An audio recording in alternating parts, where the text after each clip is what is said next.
एक विद्वान लेकिन निर्धन ब्राह्मण था, यही पढ़ाते हैं ना, ब्राह्मण लेकिन निर्धन ब्राह्मण था।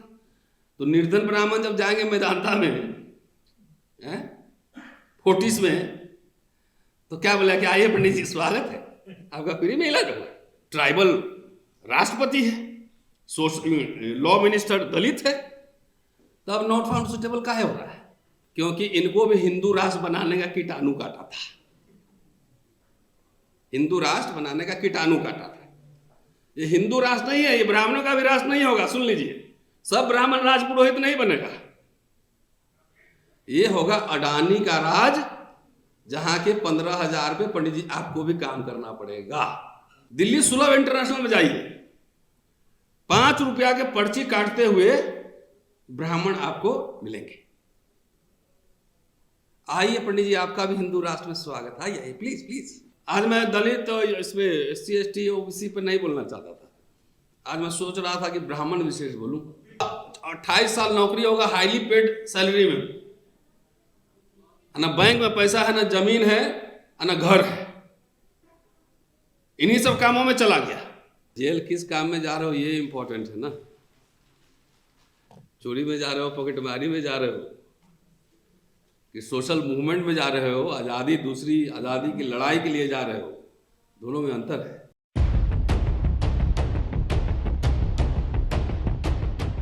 SC ST OBC संयुक्त मोर्चा और नेशनल प्रेसिडेंट ओमसुदा साहब, बुराक मैडम, दोस्तों, आप सभी का बहुत बहुत शुक्रिया। जय भीम। शंभू जी ने अभी कुछ बातें कही हैं, ऐसे जेल जाना कोई लगता है कि कोई अपराध है। अरे जेल किस काम में जा रहे हो ये इंपॉर्टेंट है ना, चोरी में जा रहे हो, पॉकेटमारी में जा रहे हो, कि सोशल मूवमेंट में जा रहे हो, आज़ादी, दूसरी आज़ादी की लड़ाई के लिए जा रहे हो, दोनों में अंतर है। और अभी अनंत तेलतुंबड़े साहब हमारे सीनियर भी हैं, मित्र भी हैं, आप सब जानते भी होंगे, जेल में थे। 4 शानदार किताबें जेल में लिखा है उन्होंने। जवाहरलाल नेहरू 9-10 वर्ष जेल में रहे होंगे, डिस्कवरी ऑफ इंडिया लिख मारा। Antonio Gramsci, Italian young scholar, jail में थे। वो जो चिट्ठियां लिखते थे वो प्रिजन नोटबुक के रूप में छपा, और मार्क्सवाद के इतिहास में उस किताब ने 60 और 70 के दशक में क्रांति कर दी। तो आपको बार बार जो डराता है, अरे झगड़ा मत करना, ये मत करना, बच्चों को कायर मत बनाओ, इधर मत जाना, वहां झगड़ा करे, चुपचाप हो जाना। तो बच्चों को कायर बनाओगे तो हुक्मरान कैसे बनो? हुक्मरान, शासक। अरे इसको भिड़ना सिखाओ ना। हम तो बचपन से ही भिड़ रहे हैं, कोई थोड़ी कि यूनिवर्सिटी में आके यहां भिड़े। तो जो बार बार जो पूरा समुदाय, नेता जिसको आंदोलन करने से डर रहा हो, जिसको गिरफ्तार होने का भय हो, जेल जाने का भय हो, उस समाज कहां से कुछ नहीं मिलेगा, खत्म है, डिसमिस, कुछ नहीं। मैं उदाहरण देकर साबित कर दूंगा। दूसरी बात है कि आप लोग जो मिडिल क्लास, स्पेशली दलित मिडिल क्लास में कह रहा हूं, अभी दलित पे ही फोकस करता हूं ना, सबका गारंटी नहीं लेता। अगर बात और लोग को ठीक लग जाए तो स्वीकार कर लीजिएगा, नहीं ठीक लगेगा तो छोड़ दीजिए। 26 जनवरी 1950 के बाद जो अफर्मेटिव एक्शन हुआ उसमें SC ST को लाभ मिला, मिडिल क्लास का फॉर्मेशन हुआ। तो आप ही लोगों ने तो पैसा देके बहुत सारे संगठन खड़ा किए, पार्टी बनाए ना। इंटेलेक्चुअल एक्टिविस्ट जो ऐसे लोग हैं, उस पर 1 रुपया खर्चा करते हैं क्या?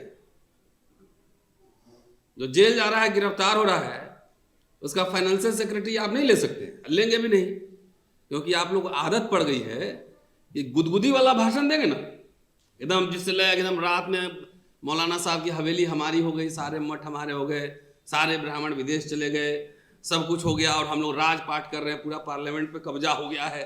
रात में बढ़िया नींद आता है। ये झूठ मूठ का अनरियलिस्टिक भाषण देंगे तो आप जो है ना तुरंत फटाफट पैसा निकाल के ले आएंगे। अभी बोल दें कि टिकट आ रहा है, अभी उत्तर प्रदेश भाटी साहब हमारे मित्र हैं, चलिए आपको टिकट दिलवाते हैं, तो कहीं से जुगाड़ करके 2 करोड़ ले आएगा, है? ले आएगा ना। तो ये दलित मिडिल क्लास, लाखों कर्मचारी का क्लास, मैं उनसे सवाल, एक काउंटर क्वेश्चन पूछना चाहता हूं।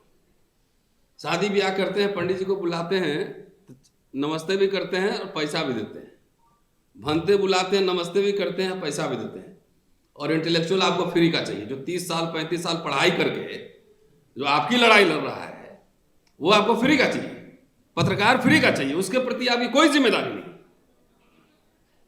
ठीक कह रहा हूं, गलत कह रहा हूं? मैंने खिलाया ना, मेरे तो 28 साल नौकरी होगा हाईली पेड सैलरी में, ना बैंक में पैसा है, ना जमीन है, ना घर है, इन्हीं सब कामों में चला गया है ना, अपना घर परिवार संभाल के, बाकी इसी सब घर में चाय खाना नाश्ता ट्रैवलिंग। यहाँ आएंगे तो आप टैक्सी फेयर भी नहीं दीजिएगा, अपने से आना पड़ेगा, हम लोग घूस उसका पैसा नहीं मिलता है। सैलरीड क्लास पकड़ा जाएंगे ना, जब घर में इंजीनियर साहब दीवार में रखे रहेंगे पैसा, पकड़ा जाएंगे तो बोलेंगे मैं दलित हूं इसलिए पकड़ लिया। ऐसे बोलेंगे किताब लिखना है, जरा 2 साल स्पॉन्सर करिए, रिसर्च करना है, बाबा साहब और शिक्षा के सवाल पे एक किताब बनाना है, फंड कीजिए। बेकार चीज है, बाबा साहब खाली महान है, पढ़ना लिखना बेकार है। ये रियलिटी है। 35 साल का सार्वजनिक जीवन, 28 साल की नौकरी, एक्टिविज्म 35 साल का करने के बाद ये मेरा कंक्लूजन है कि ये समाज अनरियलिस्टिक ड्रीम्स देखता है, जो कभी हम प्राप्त नहीं कर सकते उस पर खर्चा करता है, और जो फूले और अंबेडकर का असली मिशन है, शिक्षा, रोजगार और मिडिल क्लास का, उसमें कोई इंटरेस्ट नहीं है। नौकरी खत्म होती जा रही है, कुछ दिन बाद बेटी का ब्याह भी नहीं होगा, सबको सरकारी अफसर चाहिए ना, अब बिजनेस करते नहीं। अभी भी शुरू हो गया, 30 साल 35 साल हो रहा है, ये रियलिटी है। तो समझिए, इतना ही बोलूंगा, उसके बाद अब आता हूं असली बात। जो जेल उल बोल दिया, मैं नहीं डरता। जेल जाएंगे तो क्या होगा, इतना जो दिन भर घूम रहे आराम से वहां बैठे किताब पढ़ेंगे, कोई काम ही नहीं है। वॉलीबॉल खेल लेंगे, किताब पढ़ेंगे, लिखेंगे। हमारे साथ 3 इंस्पिरेशन तो मैंने बता ही दी है। मेरा कंसंट्रेशन का लेवल हाई होगा, थोड़ा एसी नहीं होगा तो क्या होगा, बॉडी एडजस्ट कर लेता है। अब पहले कौन हम लोग एसी में रहते थे? नहीं सर, आपको जेल में जाने दिया गया ना, जाने दिया जाएगा नहीं, उसमें कोई डरने की बात नहीं है। ये जो भारतीय संविधान और इंडियन रिपब्लिक पर इस संघियों ने जो हमला किया है, उसी से हम लोग बैठे हुए, भारतीय संविधान और रिपब्लिक से। इन संघियों ने जो हमला किया है उसके खिलाफ खतरनाक तरीके से लड़ना पड़ेगा। इसके लिए जेल जाना छोटी मोटी बात है, पहले समझिए, डराइए मत लोग। आज मैं दलित इसमें SC ST OBC पर नहीं बोलना चाहता था, आज मैं सोच रहा था कि ब्राह्मण विशेष बोलूं। हम ब्राह्मण मामलों के जानकार हैं।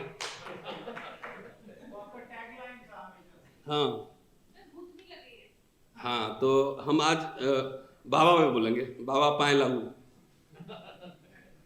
भाटी साहब ने जो आंकड़े दिए कि खाली सफाई कर्मचारी को छोड़कर ड्राइवर भी ब्राह्मण चाहिए, हलवाई भी ब्राह्मण चाहिए, है ना, उसमें ऐड अच्छी बात है, क्या विकास हो रहा है। जिसको बाबा पाए लागू, रोहित नमस्ते, 12,000 का हलवाई बन रहा है।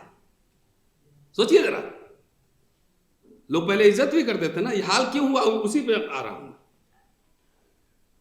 दिल्ली में जाइए सुलभ इंटरनेशनल में, और एयरपोर्ट पे जाइए, जो वहां अब कॉर्पोरेट सफाई कर्मचारी है वो खाली वाल्मीकि समाज का नहीं है, उसमें यादव भी है, पटेल भी है, कुछ ब्राह्मण भी होगा। कैपिटलिज्म, पूंजीवाद की जो मार होती है ना, छोड़ती किसी को नहीं है। दिल्ली सुलभ इंटरनेशनल में जाइए, ₹5 के पर्ची काटते हुए ब्राह्मण आपको मिलेंगे। आइए पंडित जी, आपका भी हिंदू राष्ट्र में स्वागत है। आइए प्लीज प्लीज आइए ना। बहराइच में क्या हुआ, पंडित जी गए वहां पे झंडा फहराने, मियाँ जी के घर पे गोली खा गए। अभी बाबा लोग अभी देख रहे हैं क्रिसमस में जा रहा है तोड़ फोड़ करने, तो कहीं कोई बाबा देखे कि जबरदस्ती कह रहा है कि बाइबल हटाओ, कौन था पता नहीं कौन बाबा था उधर, हाँ हनुमान चालीसा पढ़वा रहा है। तो बताइए भाटी साहब, जिस ब्राह्मण को समाज अगुआ मानता था, पंडित जी नमस्ते करता था, आरएसएस बजरंग दल उसको अतताई बना रहा है। आइए पंडित जी, स्वागत है आपका हिंदू राष्ट्र। मेरे मित्र हैं प्रोफेसर रविकांत, मेरी बात ही चल रही। हम लोग आजकल बोले कि हम लोग ब्राह्मण पे ही बोला जाए, दलित ओबीसी को जगाने का कोई फायदा नहीं है। ये सब यहां से जगता है उधर जाके सो जाता है, कोई काम का नहीं है, कोई काम का नहीं। अब भाटी साहब के कम्युनिटी के लोग मेरे घर पे किसी दिन आए थे, हम लोग ऐसी सभा के 25-30 लोग थे, शायद आप नहीं थे उसमें। हम बोले भैया छल्ले वाली गाड़ी से बाहर निकलो पहले हैं?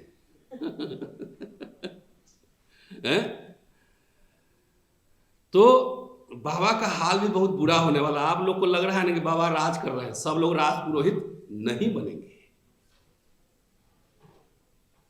आखिर ऐसा क्या हुआ? अब इसके बाद मुस्लिम पे आऊंगा। क्या हुआ कि पंडित जी अब जो है ना दिल्ली में मजदूरी कर रहे हैं, वो इलेक्ट्रिक वाला चला रहे हैं, ई रिक्शा हैं, और हलवाई का काम करना पड़ेगा, सुलभ इंटरनेशनल में भी जा रहे हैं। क्यों? क्योंकि इनको भी हिंदू राष्ट्र बनाने का कीटाणु काटा था, हिंदू राष्ट्र बनाने का कीटाणु काटा था। ये हिंदू राष्ट्र नहीं है, ये ब्राह्मणों का भी राष्ट्र नहीं होगा। सुन लीजिए, सब ब्राह्मण राजपुरोहित नहीं बनेगा। ये होगा अडानी का राज, जहां के 15,000 पे पंडित जी आपको भी काम करना पड़ेगा। हम तो दलित हैं, हम लोग पहले क्या 50 साल पहले कुछ था ही नहीं, मजदूरी कर लेंगे। तुम अपना जानो, अपना जानो, बनाना था। वैसे ही जैसे दलित को पूरा 80 के दशक में दोनों फेनोमेना चल रहा है। देखिए स्टार्ट, ब्राह्मण को हिंदू राष्ट्र बनाना है और दलित को हुक्मरान बनना है, दोनों चल रहा है पूरा एक साथ, है ना। तो हुक्मरान बनने के चक्कर में सरकारी नौकरी, वजीफा और एडमिशन और स्कॉलरशिप सब कुछ था ना। बोला कि एक काम करो ना, तो हुक्मरान बनोगे तो कर ही लोगे ना, तब तक इसको खत्म करो, खत्म करो सब। दोनों पैरेलल एक साथ देखिए। दूसरी बात, आजादी के बाद एक लंबे समय तक कांग्रेस ने शासन किया। उसका प्राइमरी जो वोट बेस था वो ब्राह्मण, मुस्लिम और दलित, यही था ना, SC/ST। OBC politics largely anti Congressism रहा, आजादी के पहले से भी चलते रहा। तो जब हिंदू राष्ट्र संविधान लागू हुआ और 90 तक का दशक आप देख लीजिए, उठा लीजिए खाली इतना, 40 वर्ष स्ट्रेट, जितने public sector unit, university, IITs, medical colleges, every institution was created during that period। ठीक है, अभी कोई नहीं पूछ रहा है कि मोदी साहब ने 10 साल में कितने सेंट्रल यूनिवर्सिटी खोले हैं, खाली नाम बदल रहे हैं। मनरेगा से जी राम जी कर रहे हैं, 28 नाम बदले हैं जो कांग्रेस के सरकार की योजनाएं हैं। कोई नहीं पूछ रहा है कि मोदी जी ने कितने एम्स बनवाए, कितने IITs खोले हैं, कितने यूनिवर्सिटी खोले हैं। तो बना, तो ये मान लीजिए कि उसका सबसे बड़ा बेनिफिशियरी कौन था? इंडियन रिपब्लिक और इंडियन कॉन्स्टिट्यूशन का सबसे बड़ा बेनिफिशियरी ब्राह्मण था, जो कि हिंदू राष्ट्र में अब मजदूर बन रहा है। हमको टेंशन नहीं पंडित जी, आपको भी टेंशन होना चाहिए। मैं एक आंकड़ा दूं, भाटी साहब के राज से दे रहा हूं, 50 से 90 7 ब्राह्मण मुख्यमंत्री हुए। कितने? नाम पढ़ देता हूं। पंडित गोविंद वल्लभ पंत 4 साल, डॉक्टर संपूर्णानंद 6 साल, सुचेता कृपलानी 4 साल, कमलापति त्रिपाठी 2 साल, हेमवती नंदन बहुगुणा 2 साल, नारायण दत्त तिवारी 3 बार रहे छोटे छोटे पीरियड में 4 साल, और श्रीपद मिश्रा 2 साल। हम लोग खाली अपना रोना रोते हैं ना, तो बाबा को लगता है कि इसी सब को दर्द है ना, बाबा को यही लगता है ना, अच्छा लग रहा है। बोले अब पंडित जी जरा अपने अपने पीछे भी देखो क्या हो रहा है जरा। 7 ब्राह्मण मुख्यमंत्री ने 24 वर्ष राज किया, और सबसे ज्यादा इंदिरा गांधी और ये लोग प्रधानमंत्री थे, और जवाहरलाल नेहरू, राजीव गांधी। आप इतिहास अंधभक्त मत बनो, फैक्ट पे बात करो। सबसे ज्यादा पब्लिक सेक्टर जो बना इसी पीरियड में बना। उसका सबसे ज्यादा लाभ किसको मिला? ब्राह्मण को मिला, दलित को मिला, SC ST को मिला। लेकिन बिना रिजर्वेशन के भी ओबीसी 5-8% आ ही तो रहा था, नहीं आ रहा था। ऐसा तो नहीं था कि ओबीसी नौकरी नहीं कर रहा था। 5-7-8% तो आ ही रहा था ना ओबीसी।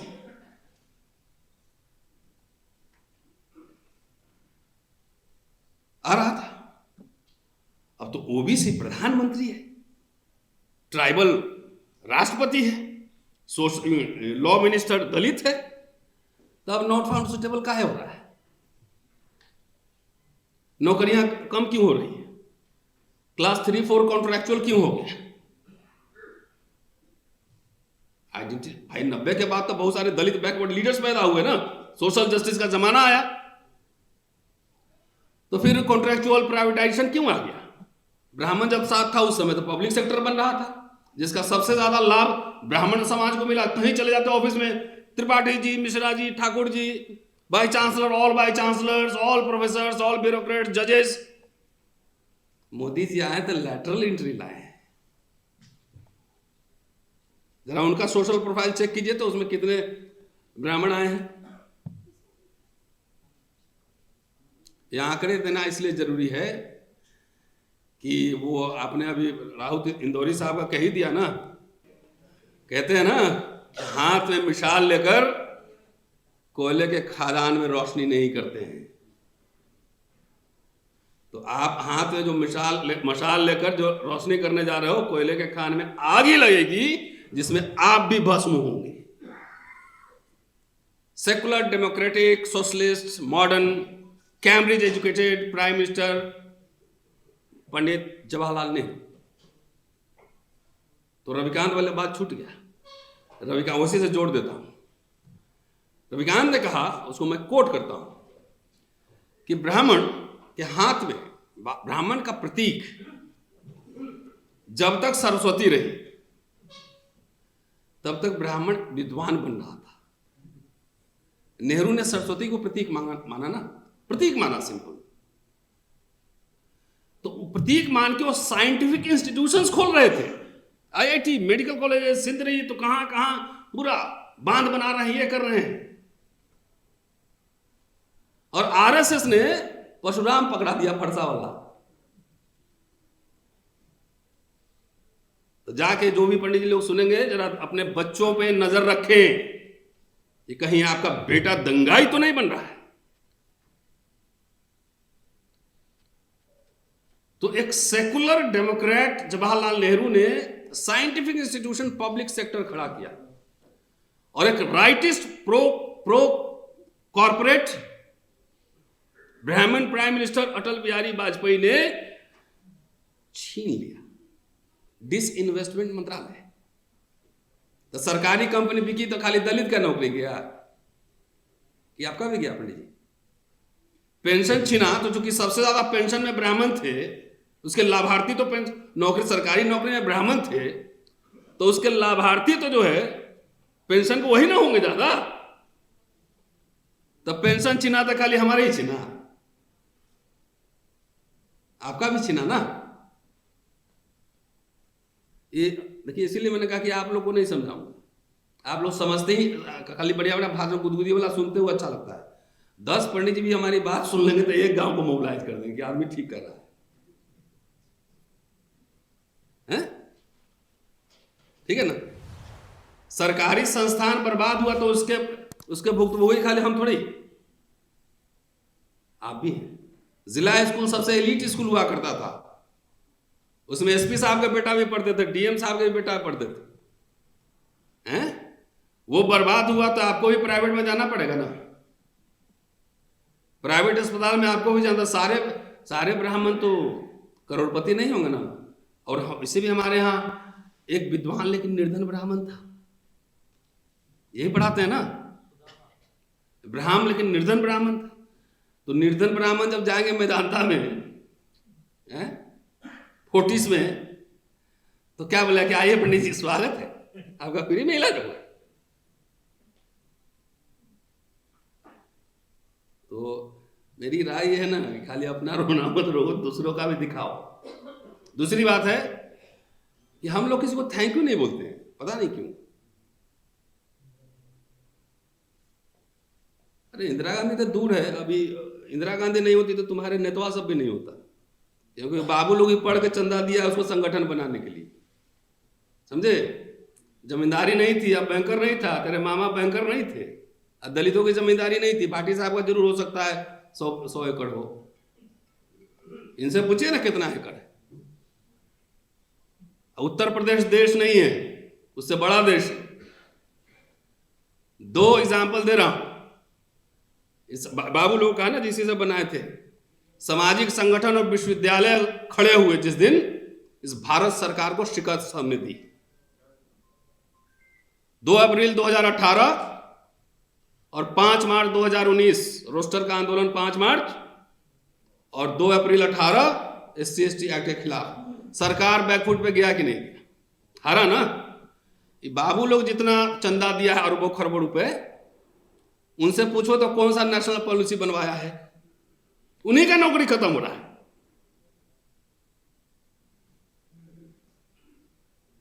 कोई दलित आंदोलन में शिक्षा और रोजगार के सवाल पर कोई आंदोलन है कहीं? नहीं। हुक्मरान बन लेंगे ना तो रातों रात इसको जो है ना कृष्ण जी की तरह जादू करेंगे, पूरा सोने का हो जाएगा पूरा द्वारका।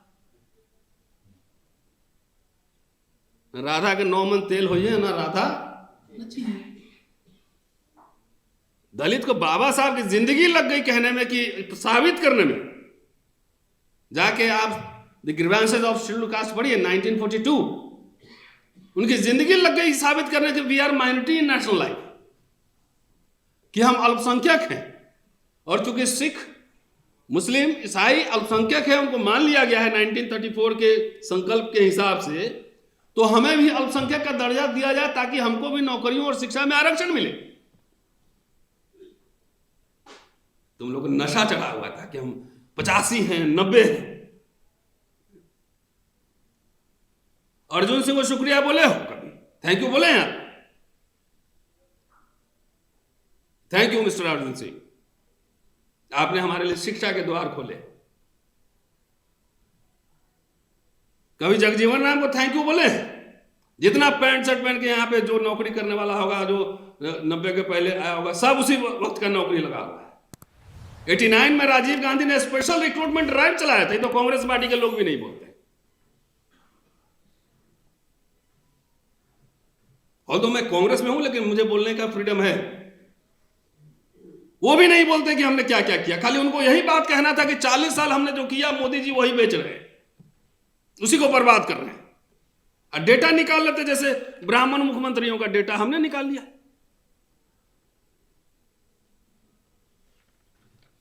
तो किसी को थैंक यू नहीं बोलेंगे। इमरजेंसी लगा था तो उससे हमें क्या, दलितों के लिए गोल्डन एरा था, मेरी स्टैंड था पहले, अभी भी है। स्पेशल आप कह रहे हैं कि प्राइवेट सेक्टर में ये वो 50 रखे हुए हैं। हर समय एक मुद्दा ही किसी आंदोलन को सफल बनाता है। 1000 मुद्दे लेके चलेंगे, आप कभी सफल नहीं होंगे। इतिहास का छात्र होने के नाते मैं कह रहा हूं। 1857 कारतूस, नमक सत्याग्रह गांधी, बाबा साहब अंबेडकर पानी, आरएसएस बीजेपी राम मंदिर। और आप 1000 ले लेते हैं कि ये भी कर लेंगे, वो भी कर लेंगे, वो भी कर लेंगे। मैं आपको चुनौती देता हूं पूरे हाउस को कि सिर्फ आप स्पेशल कंपोनेंट प्लान लागू करवा लें। मैं आपको चुनौती देता हूं कि एक मुद्दा उठाइए कि सरकारी ठेकेदारी जितनी है उसमें हमारा रिजर्वेशन लागू करिए। सरकारी ठेका का अभी मत जाइए इधर उधर, 50 इशू मत उठाइए, कोई फायदा नहीं। सिर्फ सरकारी संस्थान में हमारा पूरा भागीदारी होना चाहिए, उसी में आपके लाखों लाख लोग करोड़पति बन सकते हैं। तो दिग्विजय सिंह ने वहां डाइवर्सिटी लागू किया था, वहां पे मुख्यमंत्री रहते हुए, मैं था उस प्रोग्राम में 2002 में, कि SC ST से हम सरकारी खरीदारी में हम 30% रिजर्वेशन खरीदेंगे। तो हमारे दलित भाई लोग सोचे कि अरे हम लोग तो हुक्मरान बनने आए हैं, दिग्विजय सिंह बनिया बना रहा है हमको। हाँ नहीं, सब मतलब कितना 545 कितना MP है, हाँ 43 है। तो सबको लगता है कि उसमें हम सब MP रहेंगे, मतलब पार्लियामेंट हाउस फट जाएगा, इतना MP जाएगा तुम्हारा। सबको लगता है कितना 6000 विधायक होंगे। नौकरी तो 20 लाख 50 लाख नौकरियां हो सकती है, ये आपके एजेंडा पे क्यों नहीं है? 1942 में बाबा साहब ने जब मेमोरेंडम दिया था ग्रीवेंसेस ऑफ शेड्यूल कास्ट, बोले 1076 ICS में से एक दलित है, वो भी नॉमिनेटेड है।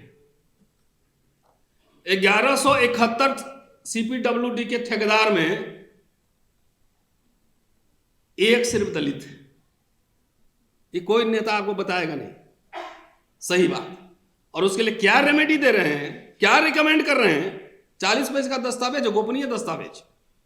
और उस समय मंत्री बन चुके थे वो वायसराय के साथ। 4 तरह की शिकायतें हैं। राजनीतिक शिकायतें, मतलब भैया एक ही मेंबर ऑफ पार्लियामेंट है, एक ही मिनिस्टर है, हमारा 3 होना चाहिए कम से कम, 3 होना मिनिस्टर। शैक्षणिक शिकायतें, है ना, और बता रहा हूं अन्य शिकायतें जिसमें कि सरकारी ठेकों में बंद द्वार, सरकारी ठेका में वो वादा कर रहे थे, मांग रहे थे कि सरकारी ठेका में हमारा रिप्रेजेंटेटिव 1942 में, और अभी हमारे नेता के एजेंडा पे नहीं है।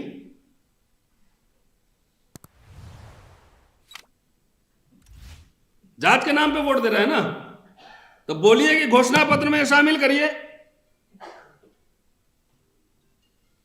क्यों नहीं बोलते हैं? क्योंकि सब पर्सनल काम में ज्यादा सेटिंग में इंटरेस्टेड रहता है कि जाएंगे नेताजी मेरा बच्चा का जो है ना मॉडर्न स्कूल में करवा दीजिए, हमारा ट्रांसफर करवा दीजिए।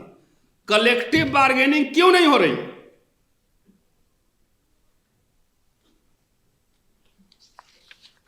रेमेडी सब दे रहे हैं, कह रहे हैं कि दलित के पास पैसे नहीं, कुछ नहीं, तो उसको नौकरी में लाने के लिए क्या करना चाहिए? कह रहे हैं कि आयु सीमा बढ़ाया जाना चाहिए, परीक्षा शुल्क में कमी होनी चाहिए, और एक नोडल ऑफिसर, एक अधिकारी नियुक्त करें जो कि देखे कि इसके साथ गड़बड़ नहीं हो रही। शैक्षणिक शिकायतें में क्या बोले, खाली पॉइंट्स बोल रहा हूं, आप किताब पढ़ लीजिएगा। उच्च शिक्षा के लिए सहायता का अभाव, कोई हेल्प नहीं है। अनुसूचित जातियों के लड़कों में उच्च शिक्षा की प्रगति को देखा जाए तो कला और विधि में ठीक ठाक है, विज्ञान और इंजीनियरिंग में शिक्षा ने कोई प्रगति नहीं की है, विदेशी विश्वविद्यालयों में उच्च शिक्षा से पहुंच से बाहर है। इसके लिए कई रेमेडी दे रहे हैं कि 2 लाख फंड दिया जाए, BHU MU को जैसे 3 लाख दे रहे हैं वैसे हमें भी 3 लाख दिया जाए, और जो विदेश पढ़ने जा रहे हैं उनको 2 लाख रुपए का फंड क्रिएट किया जाए, ये कह रहे हैं। बहुत सारा डिटेल्स कि उसके अलावा छात्रवृत्ति की व्यवस्था, निःशुल्क शिक्षा की व्यवस्था,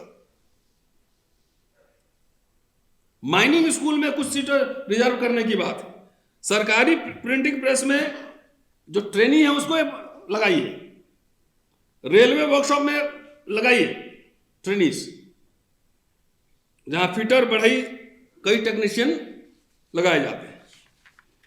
ये कह रहे थे स्टेट एंड मैनिटी, बाबा साहब ने स्टेट सोशलिज्म की बात की थी कि जहां हमें जरूरत होगा वहां प्राइवेट सेक्टर लेंगे, जहां जरूरत होगा हम गवर्नमेंट सेक्टर रखेंगे, है? तो बाबा साहब 56 में डेथ हो गया, तो आप वहां से लेकर 90 तक आइए, फर्स्ट फेज, सेकंड फेज का भी एनालिसिस करूंगा कभी और। तो उस बाबा साहब को, उस विजन को आगे बढ़ाया गया कि पीछे ले जाया गया? आगे बढ़ा ना।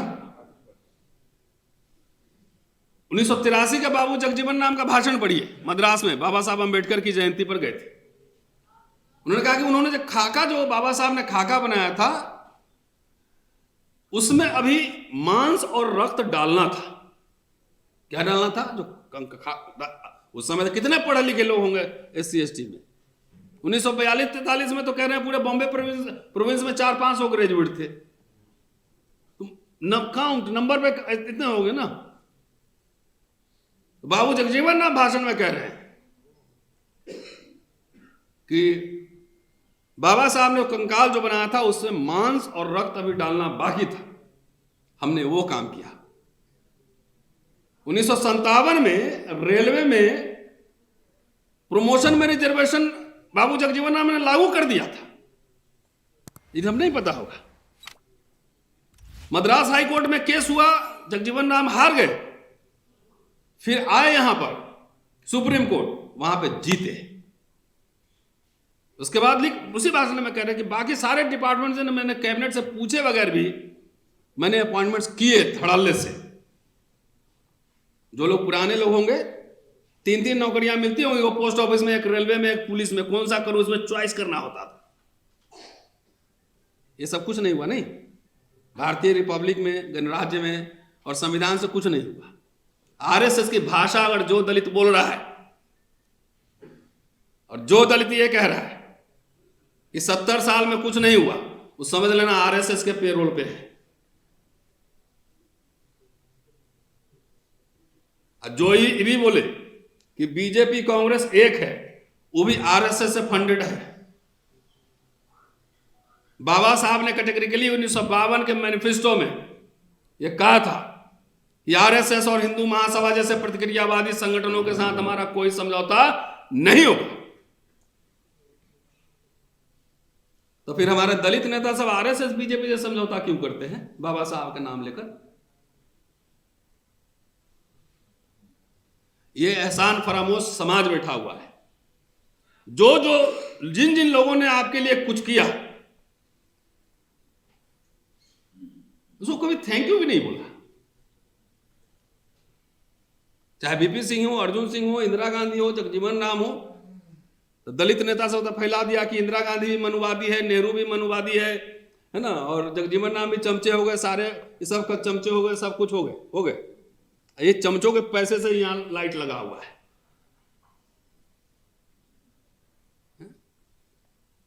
तो इस समाज सब RSS प्लांटेड है 90%। तो सीधा अभी देखो ना, RSS मंत्री बना हुआ है ना, कि बेशर्मी से बाबा साहब का नाम लेकर मंत्री बना हुआ है।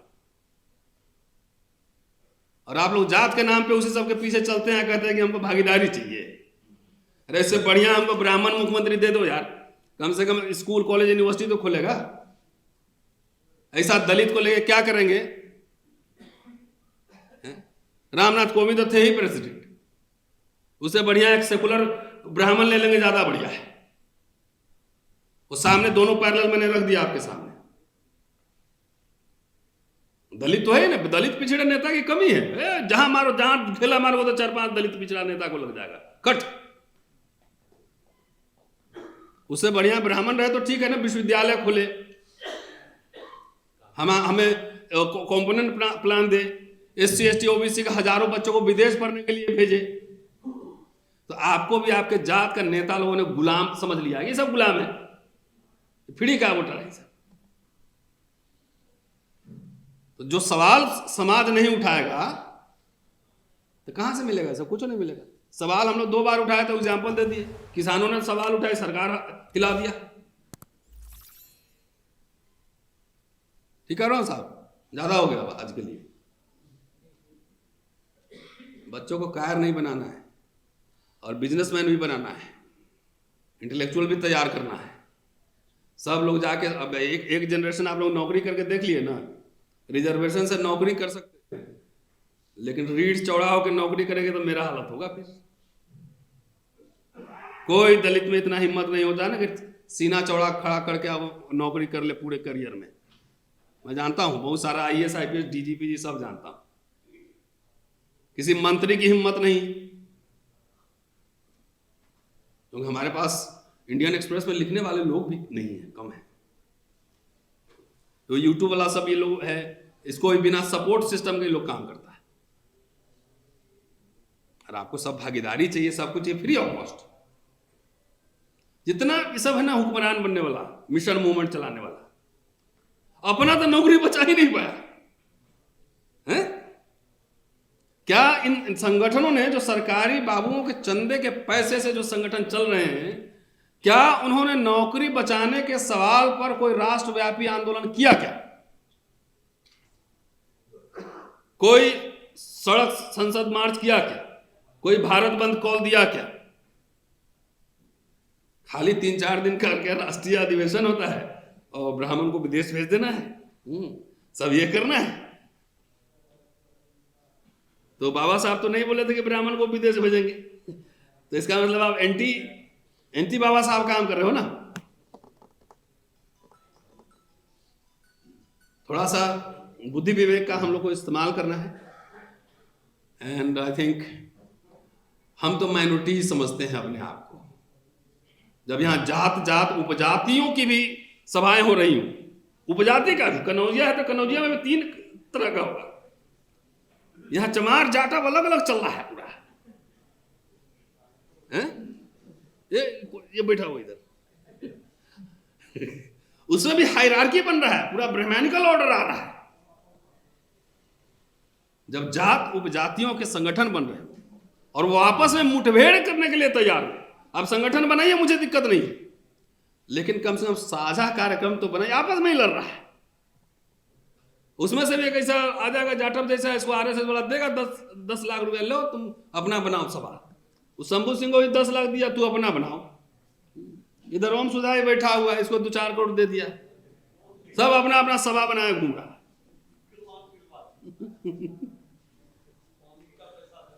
ठीक है, तो मेरा ये कहना ये है कि जब भारतीय संविधान और भारतीय गणराज्य एक तरफ हो और हिंदू राष्ट्र और मनुस्मृति दूसरे तरफ हो, इनफैक्ट ये हिंदू राष्ट्र और मनुस्मृति ने जब हमला कर दिया उस संविधान पर और गणराज्य पर, तो कोई दलित बैकवर्ड आपको कहता है कि हुक्मरान बनाएंगे, ये बनाएंगे, वो करेंगे, वो सब समझना कि आरएसएस से पैसा लिया हुआ है। अभी सबसे पहले जरूरत है जो संविधान, संवैधानिक मूल्य, सार्वजनिक संस्थाएं, भारतीय गणराज्य, उसको बचाने के लिए। और जब यहाँ पे बीजेपी अकेले चुनाव नहीं लड़ सकती, तब बाकी सब अलग अलग चुनाव लड़ोगे तो समझ में नहीं आ रहा क्या कर रहे हो तुम। 9वीं क्लास का बच्चा भी बता देगा किसको मदद कर रहे हो। तो जब ये सब हो तो कोई भी सेंसेबल आदमी को, जिसको अपने हक हकूक के लिए, अपने बच्चों को भविष्य के लिए, ठहर जा भाई नेताजी, ओए ठहरो, भविष्य के लिए चिंतित है, तो सीधा और सीधा हुक्कू राम बनने के चक्कर में न रहे, भारतीय संविधान और भारतीय गणराज्य के पक्ष में खड़ा हो। और अगर मेरा नाते रिश्तेदार भाई भी अगर हिंदू राष्ट्र और मनुस्मृति के साथ रहेगा, तो मैं उसका भी सार्वजनिक विरोध करूंगा। ये कन्विक्शन होना चाहिए, तभी कुछ मिलने वाला। अदरवाइज 1000 इशू मत लीजिए, एक ही इशू रखिए, उसी को हैमर कीजिए। लोहा गर्म में मार दो हथौड़ा नहीं, ठंडा लोहा को इतना पीटेंगे कि उसको लाल कर देंगे। ये एटीट्यूड रहेगा ना, तब आप जीत पाइएगा, नहीं तो नहीं जीत पाइएगा। शुक्रिया, जय भीम।